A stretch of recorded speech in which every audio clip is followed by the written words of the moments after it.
Hey, y'all, you're listening to the Immersion podcast. Here on the show, we'll learn from guests from all walks of life, exploring the impact of character on the mundane and the extraordinary alike. Thanks for joining. I'm your host, Ben Liu. If you enjoyed today's episode, go share it with a friend. Boom. Well, today we have my good friend of eight.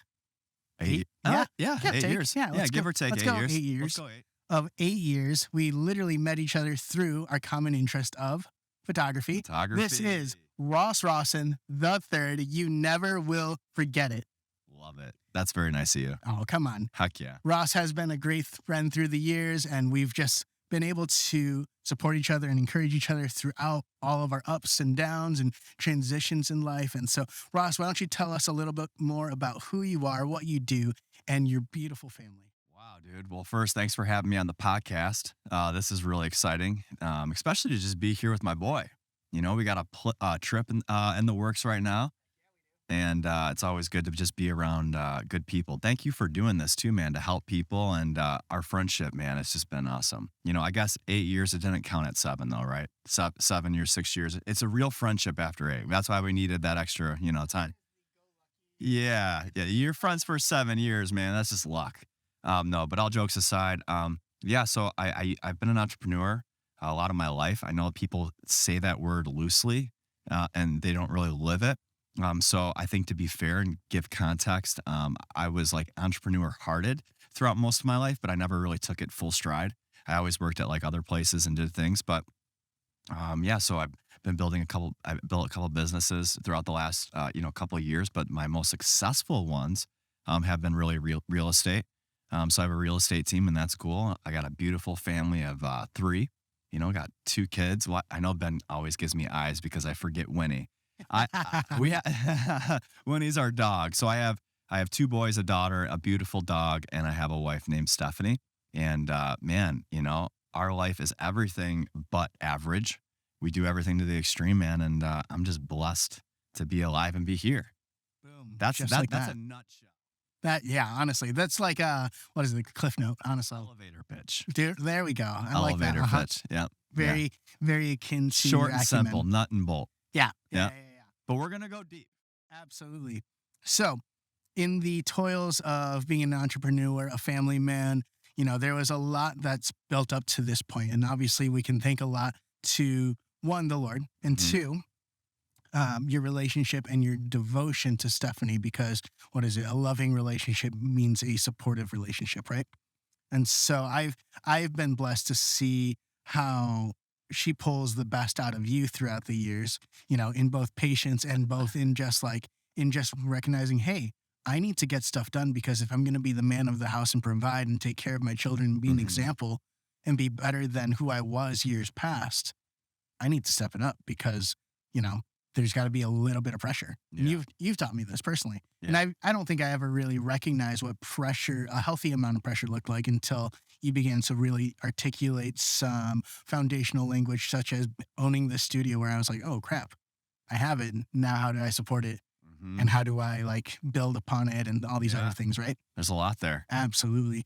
But, the big reason, folks, that I wanted to bring Ross on was in knowing the depths of our relationship. Every friendship has its own dynamics. Sometimes you see each other on a daily basis, and other times you see each other every other month, and maybe it's like a year can go by or 5 years can go by or whatever the case. And, those little things change, but I've had the opportunity to see Ross really grow out of who he was and into this completely different stage in life, a completely different identity of life, where it wasn't just like you're running away from something, but rather you were fully embracing the fullness of who you are by depicting and actually embracing the battle that is mental health.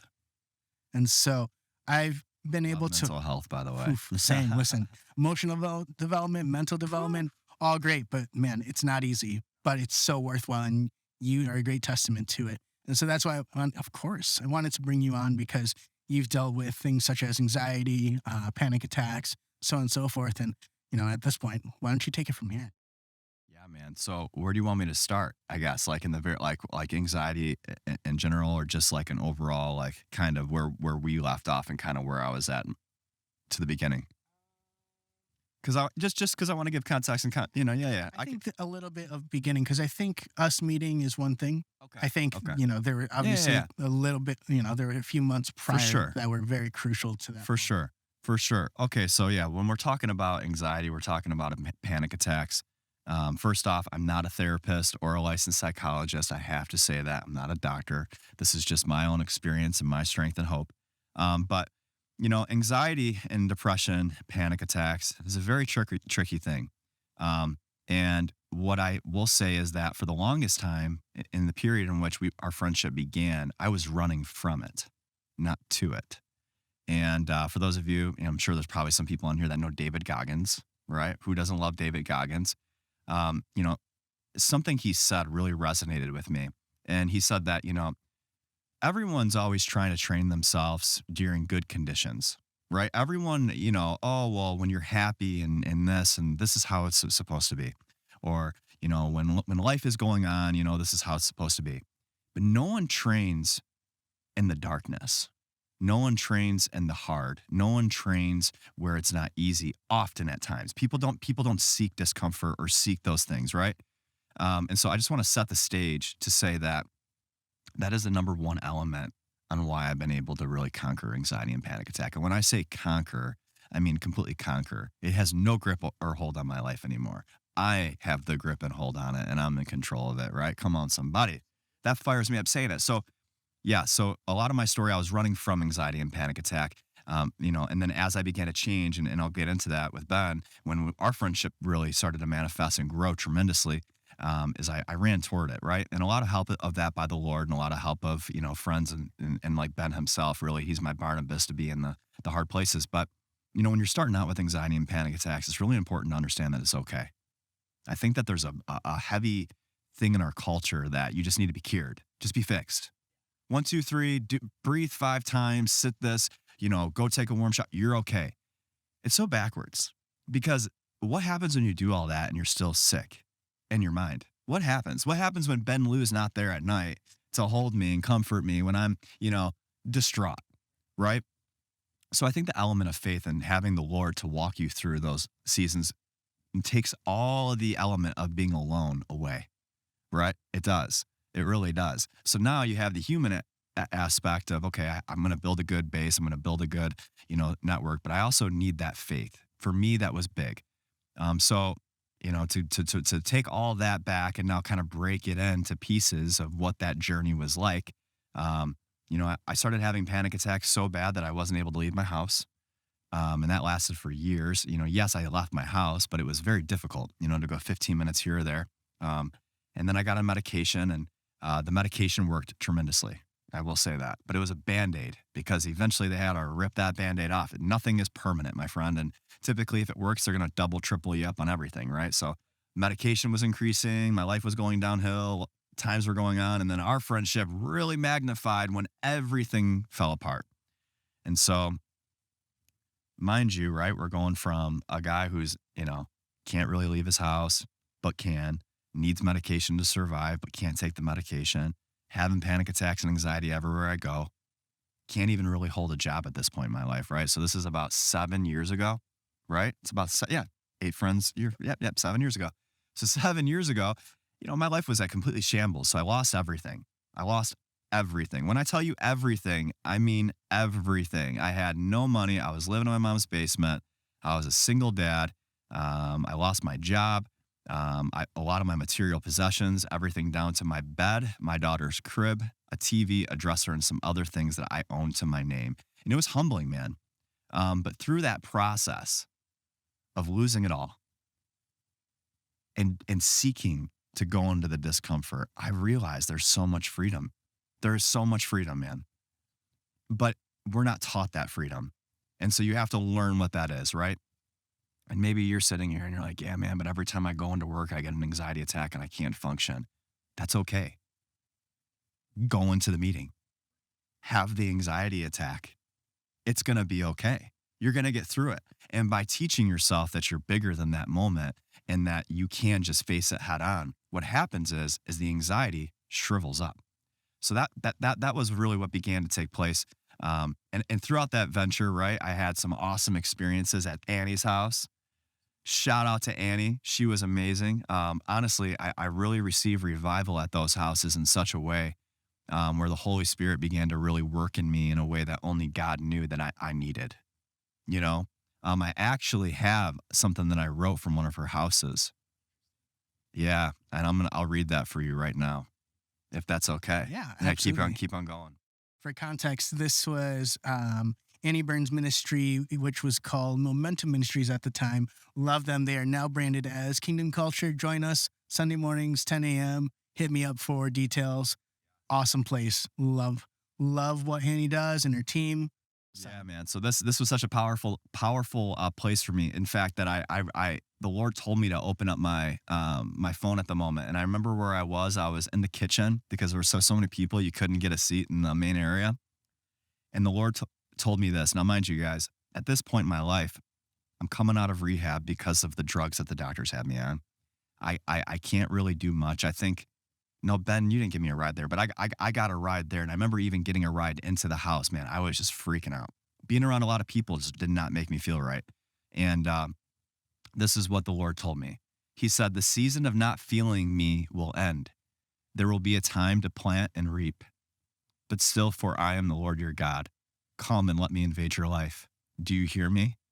I am with you. I speak louder than the thunder that hits the ground. I am felt by you by the dirt below your toes. Stop thinking of where and when and how. Operate in this discomfort, for there you will find peace, of which works of the Spirit, your spirit will grow." And, for me, guys, at that moment in my life, I couldn't feel God. I, I had such faith before this. God just was not there. It didn't feel like it, at least. And I was operating at such a high level of discomfort. I'm withdrawing off these drugs. I'm literally sometimes hallucinating and seeing things, and my hands are shaking, and all these things are happening. And the Lord told me in there, I need you to learn to operate in this discomfort because there you're going to find the peace in which your spirit will grow. And that was a promise that God gave me. And I wrote that down, and I'm getting emotional about it because it's so funny. We mentioned that, and I hardly read that time and time again. But when I read that, that is truly the element of how I conquered anxiety and panic attacks. Is just stop trying to control it and stop trying to fix it and make it all these things. Just let it go and say, God, I'm going to operate in this discomfort. I'm going to seek you. I'm going to really go there. And I'm going to trust that you are the Lord that created me, that knows my future, that has the plan set forth for me. And I am a child of you. You're not going to have me like this my whole life. That's not a promise. Yeah, man. My breakthrough happened that night. absolutely, it did. Yeah. And it was such a monumental breakthrough because I remember, man, from when we first started, I remember you telling me about seeing your cousin pass away, MacGyver, correct? Yeah. Yeah. And you alongside your cousin Owen both watched him pass away at 18. I was 18. Yeah. And the hauntingness of death really brought on this fear and this anxiety to a point where, if I'm hearing you correctly, you're Sorry, a lot of emotions, man. We're going deep. I'm You're okay. unfiltered. Yeah, we're You're going okay. deep. Yeah. where it was the situation of not just you're experiencing these symptoms, but overall, you're beginning to lose hope in life. That you lost so much hope that it felt so isolated and so frantic and chaotic because I could remember the days that we'd go on an adventure and we'd go in headstrong and then something bad would happen and then your mind would just Go. go. And I'm like, okay, like it's going to be all right. Like, it's just a scrape. Like, granted, like these are some hard rocks, like, but that's okay. So We'll move silly on. though, So right? silly, so silly, but at the same time, it's fair. Like, Yeah. infections are real, all these other things. But it's like, Yeah. hey, like we're more than enough to handle those things, right? But fear doesn't allow you to think logically, doesn't allow you to reason, doesn't allow you to respond in a place of empowerment, rather a place of dispowerment and just being powerless, right? Mhm. And so to have watched you go from those little moments of highs and lows on a roller coaster, if you will, Mhm. to then putting yourself in rehab, then to figure out like, okay, like what do I need? How can I get through this? Because, I remember a time when you confided in me, like these, the drugs that you were taking that were prescribed to you Mhm. acted as if you were, 5, 6, 7 beers in a night from just one Yeah. pill. One pill. And Yeah. that was before they were like double it, triple Yeah. it, so on and so forth. And to see the difference from the apathetic look in your eyes to now, Mhm. where they're vibrant, where there's thriving, where there is this like this pulsating amount of like strength, Mhm. right, that comes through is so interesting to watch because to see the entire ride of having all that chaos and Mhm. trying to figure out where your hope is Mhm. to finally getting off the medication, going like, God, like you can only be, I just need you, really, right? Mhm. Even if you didn't feel like it, even if you didn't Yeah. know where he was, that was where you knew that you needed to be. Like Correct. even when it didn't make sense, right? It didn't. And there were times, man, where like I'd call my mentors and I'd be like, I don't feel God. I'm reading his word. I'm praying. What do I do? And they're like, well, put the Bible below your feet and stand on it. And I'm like, what? They'd be like, you need to stand on truth. You're not feeling it. You're reading it. It's not working. Why don't you stand on it? Dude, I would put the Bible below my feet and I'd stand on truth. And let me tell you something. God sees your effort. He sees your heart. And when his child is kicking and screaming for help, he does come. But don't rob yourself from the joy of climbing that mountain. Don't rob yourself from the joy of the strength you get from climbing. So many of us, we want to stop climbing and we want to stop the growth that God has for us, but that's not for you to call on, man. You need to understand that, yeah, he's with you, but you also need to get the muscle to get up there. Absolutely. Yeah, man. To mature, To right? mature. Yeah. Because in that, I'm sure you found that it's like you can now go through life knowing it's okay if you don't feel the Lord because you already Mm, have this trust, faith yeah. that He's still with you, Hmm. that He's still watching over you, that He's still moving. And even when you don't see it, even when you don't feel it, right? Come on. And so, man, that's so awesome because, mental health overall is such an interesting beast because it conforms and it contorts itself in so many different ways in so many different situations for all the different stories, right? I know. Yeah. And by the way, I'm not laughing at like mental health. I'm laughing because like you're right. There are these so many dynamics, and it's so hard to put a, oh yeah, this is what you're feeling or this is what you're going through or whatever, because it's just not that easy. It's very difficult, and it makes me laugh because it's like for years when you're explaining it, people just don't always understand where you're coming from, right? Right. And it Like, can feel lonely. yeah, Yeah. absolutely. Because I mean, I can attest like those moments when we're on adventures and it's like one little slip up happens and you're like freaking out. I'm like, okay, let's pause for a second. Uh-huh. Is this an overreaction? That could be generalized, sure. But is there something deeper going on?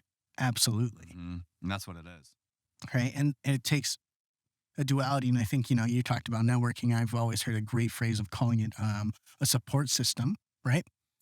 That when you are maturing in life, you need a healthy support system, one that encourages you, that pulls you forward, and ultimately will call you out on who you really are when you're not being who you are, right? That's important. It's super important. And so, I think all these things add up, and that's where it helps reinforce the hope aspect, right? Hmm. That you're not alone, that this isn't a battle that you can't like win. Correct. And it's not to say that there weren't harder times ahead or like a variation of harder times, Oh yeah. because, it's never just a one and done, right? No, it's not. But it's a continual progress of like, hey, like either we're going to grow up and we're going to mature and we're going to get to the next level, or we're going to attempt to do the same thing, which would, result in the same results. Which is called insanity. Correct. Yeah. And we don't want that. We don't want insanity. No, No. no, no, no. And so, man, I'm so glad that you're able to share it now because I mean, I look at your life, again, from living in your parents' basement, like now, at that time, a single dad and just like nothing to your name and not that possessions were anything, but it's like, hey, like to be stripped down from everything you had to like essentially bare bones to now where it's like, hey, like you've got a beautiful family, with some beautiful vehicles, like the house is beautiful, all these other things. I love it. You're great. You're and, great. Yeah. but it's like, it's absolutely legitimate because you we're Yeah. able to find the strength through the Lord to pull yourself up and to walk confidently, right? A place of empowerment says, hey, like I have the strength to do this and I'm okay with asking for help Hmm.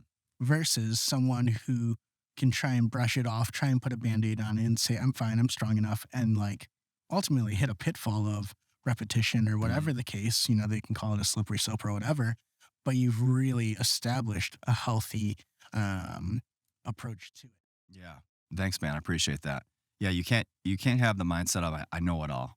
You can't. And you also too, there was something else that somebody said to me that was really powerful. So when I was in rehab, coming off of the anxiety drugs that I was on, this guy, his name was Mike Risk. Mike Risk, man, this guy saved my life. He passed away. Rest in peace, Mike Risk.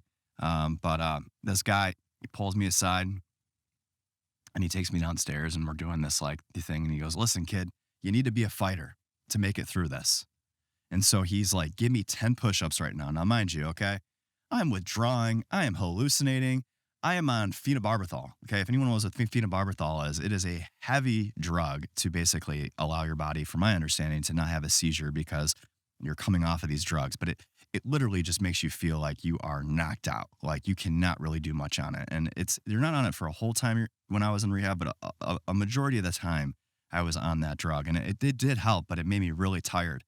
And so he has me doing these push-ups and I'm like, man, what is this guy doing? He's crazy. This guy is crazy, right? And then he's like, all right, you got this aggression. You need to take it out. So he gives me a bat. This guy, total non in rehab. Okay. And this is very not like this guy. He thinks outside of the box. And he's like, I know what the doctors are telling you. The doctors are telling you you're going to be fine when you get out of here. He's like, no, this is a 2.5 year battle. You need to get ready for this. And so he's like, take it out of the bag. He goes, you need to take this aggression. It needs to be outlet. You can't just like hold it in because this is part of the problem. You're holding everything in. You just need to let it out. And so I do the bag for a second. He's like, all right, give me another push. Give me more push-ups. Get more push-ups. All right, now get on the bike. And he puts me on this bike and he cranks this thing up to, this ungodly amount of weight. And you'll see where I'm going with this story. But anyways, he says, all right, go for 30 seconds. I'm looking at the clock. And at 10 seconds, guys, I feel like I'm about to pass out. Like I feel like I'm about to pass out. Now, mind you, I'm in rehab. I don't have my drugs. I can't just take it to get on this anxiety attack. I'm having an anxiety attack. Okay. I'm having a panic attack. I'm freaking out because I'm seeing things all over, right? I feel like there's things crawling in my skins and stuff because they're coming off of these drugs. I mean, it just made me, I feel like I was going insane. I was going insane. It felt like at the time. Really, truly. I mean, call it what you want. It was not easy. But Mike Risk is literally, while I'm about to give up, he goes, you got 10 more seconds. Then I get past 30. And he goes, no, keep going. Keep going. Keep going. And I'm like, Mike, I can't go no more. He goes, no. It was like a movie, like out of Rocky. It was like, and he's like, no, you need to go. You need to fight. You need to fight for your life. You haven't been fighting for your life. I need you to fight. Ross, look at me. Tell me you're going to fight for your life. Whatever that man did to me in that room, I walked out and I'm like, I'm going to fight for my life. And it's going to take time and it's not going to be easy. And it's not going to be this overnight experience. And there's going to be a walk and there's going to be a trial. And I'm going to have to walk up the mountain. I'm going to have to, but where I'm going with this whole thing is that even in those moments, right, where you're trying to figure it all out and everything, and you're looking for answers, it's okay to ask for help. But where I'm going back to all of this is to bring it full circle is it's also very important. And Mike said this to me after I hit my limit in that gym. He said, Ross, but promise me this, after you fought all that you can fight, let God fight for you and stand. Don't go out making battles that were not intended for you. Sometimes when you're conquering anxiety, conquering panic attacks, yes, have a support group. Yes, put the work in. Yes, have that relationship with God. But there are also times where you have to stand and let God fight for you. Some battles are not for you. You know what I mean? And so that's a huge element too. Do all these things, have the support, have the network, but also know to stand. Know to just say, hey, I'm going to stand here. It's okay. I can't fight anymore. Because that happens sometimes with anxiety. You get so worn out. And another thing too, and the reason why this is so powerful, and I don't know if people don't know this, but I studied a ton on anxiety, a ton on panic attacks. Anybody who has a panic attack, guys, the amount of dopamine and all of the things that your body's producing is the same equivalency to if someone were to run a marathon. Okay. So I want you to put in all this perspective. If you ran a marathon, you're exhausted. So if you're having anxiety and panic attacks on the daily, your brain is running marathons. So how do you think you're going to feel if you don't let yourself rest? How do you think you're not? If you keep on fighting that and fighting that, you're going to be drained, man. I mean, just from a science level, your body can only handle so much. Yeah, it is. And that's interesting once you find that out, because then you're like, oh, no wonder I'm so tired all the time. Right. Interesting. Because then at that point, there's probably also a balance of not performing to a level where you have to prove something to yourself all the time. Yes. Right. Yes. Like, yes, go hit the goals, go conquer something that you know that you should, right? But there's also that healthy balance of like, hey, like it's okay to rest. yeah. And it's okay to celebrate the things that you've conquered. Yeah. It's okay if I'm having an anxiety attack or a panic attack and I don't have the answers. I just don't feel like fighting it. I'm just going to hang out and I'm just going to say, you know what? Okay. I'm having this right now. And Absolutely. God's going to fight it for me. Absolutely. Yeah. Come on. That's so good. Well, thank you for that, Ross. Like, man, I think that would be, I think all of this has been super helpful for, all the listeners, whether they believe in the Lord or they don't, to like understand like, hey, hope is real. Help is real. Don't isolate yourself because nobody heals in isolation.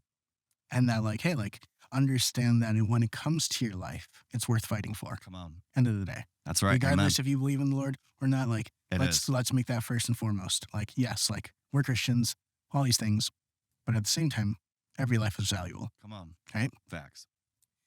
Now that said, Ross, as we wrap up, I usually ask my guests, like, hey, like, do you have any words of advice, whether it be people dealing with anxiety, panic attacks, or just like any kind of mental, emotional health kind of stuff? There was this thing called windows and waves that they taught me.